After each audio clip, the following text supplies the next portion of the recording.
I'm Paul Butler, one of the client partners at New Leaf Training and Development, and I'm joined today by Tony Watson, who is the Vice President of Business Improvement for United Site Services, the largest portable sanitation company in the country.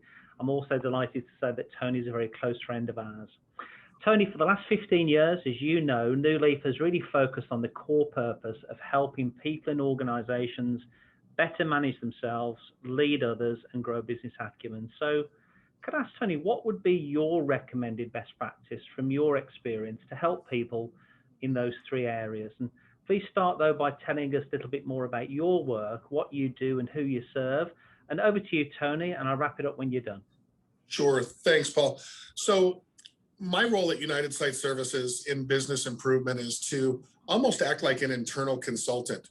I've got 15 years of experience in the portable sanitation industry, and with my experience, when we kind of made some changes in the company in 2019, I moved from a regional vice president position overseeing a large area of responsibility into really looking at our internal best practices, if you will, how we standardize things, making sure that each branch is doing things the same way to not only add efficiencies, but to make us a safer company and allow us to better onboard either new employees or new companies that we may purchase.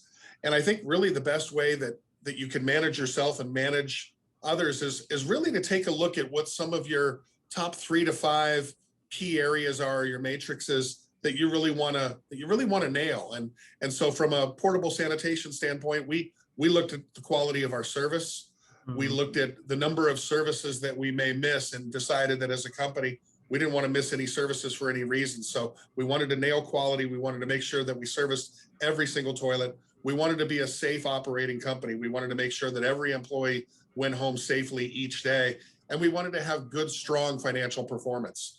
So granted, there's a lot that goes into what we do, but if it's outside of those 4 key areas, then we want to wrap it up quickly so that we could focus on those key matrices.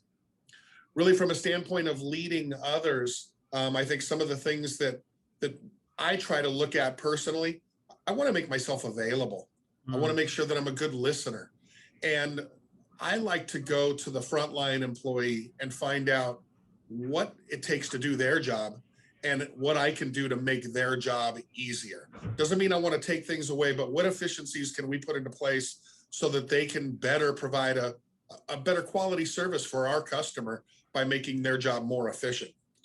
And I think lastly, Paul, you asked about business acumen. And I think some of the things that I'm doing now that tie directly into that is looking at our best practices and almost acting as an internal consulting and going to our branches and teaching them how to put our best practices into place.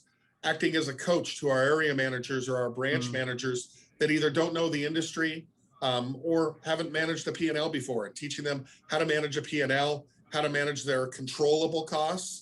And then sitting alongside and coaching them, making sure that we're on the same page so that they can manage their EBITDA to a strong number that's going to benefit their branch and benefit our company as a whole.